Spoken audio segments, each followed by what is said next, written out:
Bonjour à tous, dans cette vidéo nous allons voir ensemble le fonctionnement de Grok, une intelligence artificielle qui permet de générer des images mais aussi de répondre à des questions. Première étape pour accéder à Grok, il est nécessaire d'aller sur X, donc anciennement Twitter, et à gauche on peut voir qu'il y a une section Grok. Et lorsque vous arrivez sur l'outil, on peut voir que l'interface est relativement simple et familière. Il suffit d'écrire ici sa question et d'ajouter, si on le souhaite, une pièce jointe ici. Moi, j'ai préparé des prompts avec ChatGPT. Le premier prompt, c'est un portrait réaliste de trois personnes assises dans un café parisien. La scène est chaleureuse et naturelle, une femme âgée avec des cheveux argentés, blablabla. On va voir qu'est-ce que Grok va nous créer à partir de ce prompt. Et là, les résultats sont vraiment surprenants car si on prend cette image-ci, ça correspond vraiment avec ce qui est demandé. Donc, normalement, il y a trois personnes assises dans un café parisien. La scène est chaleureuse, naturelle, ça a l'air assez chaleureux et naturel. On a une femme âgée avec des cheveux argentés, donc ça, c'est totalement respecté. Ils sont bouclés, des lunettes rondes, un jeune homme barbu portant un bonnet de laine gris, c'est effectivement bien le cas, qui regarde paisiblement par la fenêtre avec une tasse de café à la main. Là, le fait qu'il regarde par la fenêtre, ce n'est juste qu'une fois sur quatre, en bas à gauche. Et ensuite, une femme d'origine indienne portant un sari violet est bien présente ici, et des bijoux dorés discutent avec eux en riant. Là, ils ne discutent pas vraiment entre eux, et là, c'est l'unique fois où on pourrait croire qu'ils discutent entre eux, même si ce n'est pas vraiment le cas, peut-être même en bas. Ça, c'est un peu moins bien. La lumière du matin entre à travers la fenêtre, ça, on pourrait dire quand même que c'est le cas. Et je trouve qu'en termes de détails, c'est pas mal du tout. Je vais cliquer sur l'image pour voir un peu mieux. Donc ici, on peut voir de plus près. Je trouve que la tête de la dame est vraiment bien réussie. Là, ce monsieur-là, il est un peu trop proche, il y a un petit souci. Et la tasse de café, c'est un peu bizarre. Et au niveau des doigts, c'est pas parfait. Mais voilà, moi, je suis quand même agréablement surpris par l'outil. Car si on regarde de manière assez distraite, on pourrait tout à fait croire que c'est une vraie photo. Ici, c'est aussi très sympathique. Euh, et là, c'est pas trop mal comme il prend le café. Donc voilà, moi je suis quand même assez agréablement surpris. On va tester avec deux autres prompts différents. Comme l'intelligence artificielle a souvent du mal à générer des mains, ben, on va vraiment demander vraiment de mettre un peu le focus sur les mains. Donc j'ai demandé un gros plan ultra détaillé sur les mains d'un artisan âgé en train de sculpter un petit bateau en bois. Les mains sont ridées et marquées par le temps, avec des veines visibles et des ongles courtes. Des copeaux de bois tombent délicatement autour des mains, tandis qu'un couteau fin est utilisé pour créer des détails précis sur le bateau. La texture du bois, la lumière douce sur la peau et les ombres subtiles ajoutent de la profondeur. Les détails tels que les caillosités et les cicatrices donnent une sensation de réalisme saisissant. Donc vous pouvez voir aussi qu'il faut un peu le temps que cela charge. Et voilà, regardons ensemble les résultats. Donc ici, hop, je clique dessus. La main est vraiment bien faite, c'est assez impressionnant. Là, on pourrait croire qu'il est en train de sculpter. Il y a des petits. Voilà, moi je trouve cette image est vraiment sympa. On peut voir qu'il y a un petit logo de Grok en bas à droite. Mais voilà, c'est quand même assez impressionnant. Il faut vraiment savoir que d'habitude, c'est vraiment les mains le gros problème. Mais les têtes des personnes aussi. Les intelligences artificielles ont tendance à se confondre, mais les mains et les pieds, c'est souvent un peu catastrophique. Mais ici, c'est vraiment pas mal du tout. Euh, Celui-ci, bah, c'est moins de la sculpture, mais les mains sont quand même réalistes. Voilà, moi je suis quand même assez agréablement surpris. On va donc tester un nouveau prompt que je vais coller ici. Enter. Donc là, on va faire quelque chose de plus fantastique. Comme ça, on va voir un petit peu qu'est-ce qu'il est capable de faire. Et on peut voir que c'est sympa. Ici, nous avons donc une sorte de petite ville avec des baleines flottantes. Ici, on a d'autres exemples. Voilà, c'est tout à fait sympathique. Là, la baleine me semble un peu déformée, mais en dehors de ça, c'est quand même tout à fait sympathique. Et ça n'a pas grand-chose à envier à pas mal d'outils. Maintenant, on va faire 5 petits tests un peu plus spécifiques.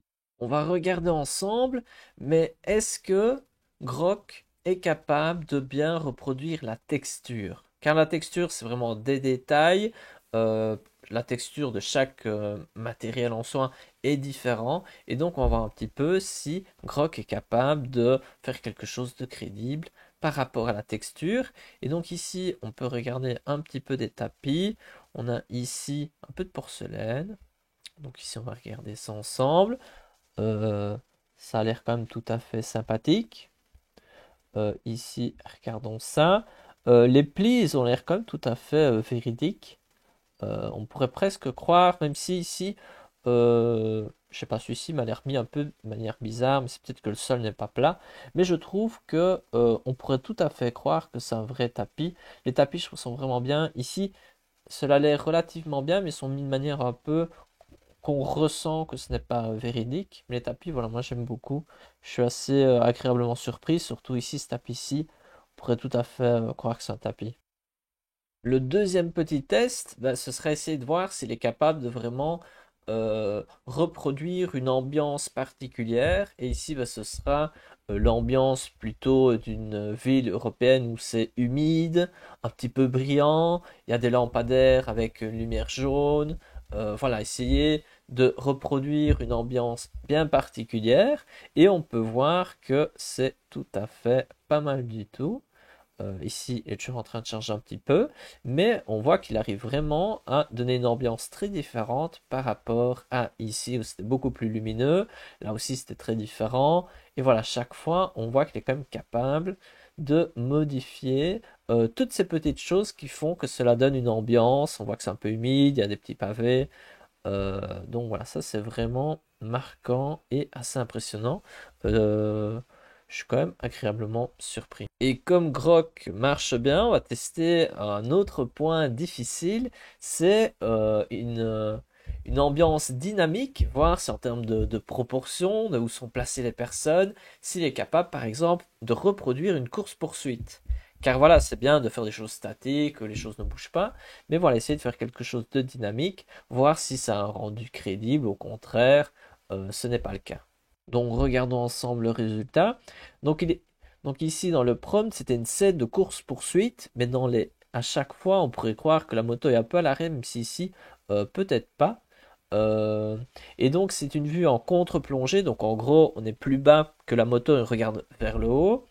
Ensuite, une moto futuriste à la carrosserie brillante, ça c'est quand même tout à fait le cas, mais je trouve que euh, celle-ci, elle a l'air à l'arrêt, même si un petit peu ceci, je trouve pas que c'est super réussi, même si en soi l'image est sympathique, mais je ne trouve pas je ne ressens pas ce mouvement, même si ici on pourrait croire qu'il y a du mouvement et c'est un peu en train de déraper. Celle en haut à droite pour moi, c'est la plus réussie. D'ailleurs, quand on la voit de près, c'est quand même sympa de voir ici, c'est bien net, là c'est un peu flou. Celle-ci, je trouve c'est la mieux réussie. On pourrait presque croire qu'il y a du mouvement, alors que là, je sais pas, moi j'ai l'impression que j'ai déjà du mal à comprendre dans quel sens ça va.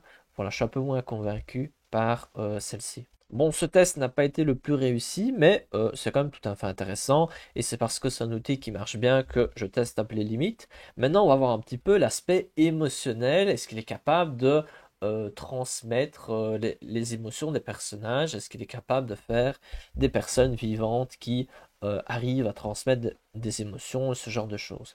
Donc si moi j'ai demandé un portrait en gros plan d'une jeune femme assise près d'une fenêtre, perdue dans ses pensées, ses yeux sont remplis de tristesse comme si elle venait de recevoir une mauvaise nouvelle. Une larme solitaire coule sur sa joue, la lumière du jour, voilà, et après c'est des détails. Et donc ici, on peut voir que c'est tout à fait sympathique. On pourrait presque croire que c'est vrai. Ben, je trouve que ça transmet une certaine émotion.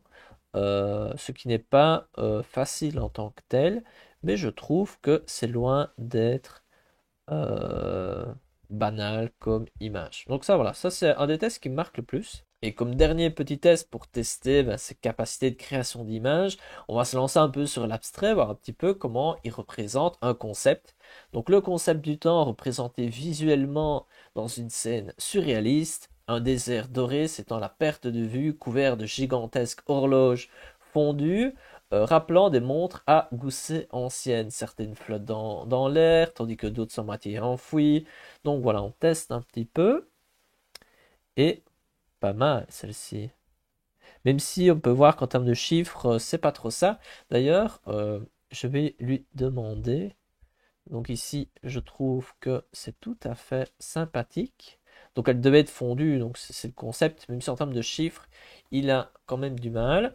Mais de manière générale, je trouve que les tests sont tout à fait intéressants.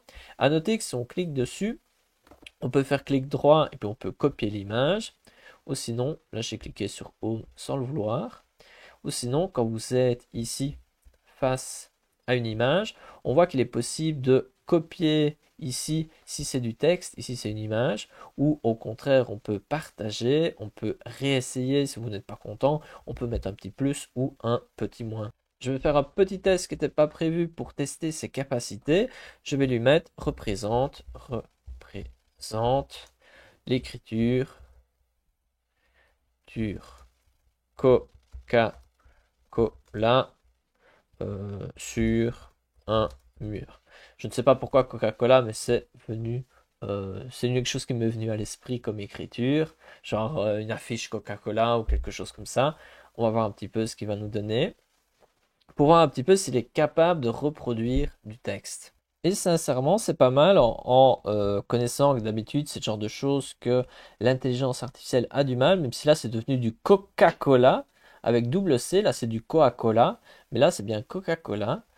Après, ce n'est pas moi qui ai mis réaliste, pas réaliste, mais de manière générale, je suis quand même assez agréablement surpris également, même si c'est une chose que les intelligences artificielles ont du mal, même si Ideogram, qui est un concurrent, le fait relativement bien. Et donc là, on a vu ensemble le fonctionnement de la création d'images, mais avec Grok, on peut aussi lui poser une question, par exemple, quelle est la capitale de l'Espagne? Là c'est pas très compliqué comme question, mais là, vous pouvez voir qu'il répond la capitale de l'Espagne est Madrid. Et ensuite, je peux cliquer parmi la suggestion, par exemple, Histoire de Madrid. Et ensuite, donc ça, c'est quelque chose qui est possible. Et on peut voir qu'il peut répondre de manière assez détaillée à vos questions. On peut aussi lui mettre une pièce jointe pour poser notre question. Donc on peut voir que c'est quand même intéressant. À noter que si je lui demande d'écrire du code, par exemple, du code en format HTML, ben, il est capable tout à fait de le faire aussi. Donc voilà, c'est quand même un outil relativement simple. On peut aussi aller à droite pour créer un nouveau chat. On peut voir ici qu'il y a quelques petites suggestions d'utilisation. Et on arrive donc à la fin de cette vidéo. N'hésitez pas à mettre un j'aime si vous avez apprécié. Je vous mets une playlist de vidéos que si vous avez envie d'en apprendre davantage sur l'intelligence artificielle, je fais une playlist avec tout un tas de vidéos. Et sinon, on se retrouve dans une prochaine vidéo. À bientôt.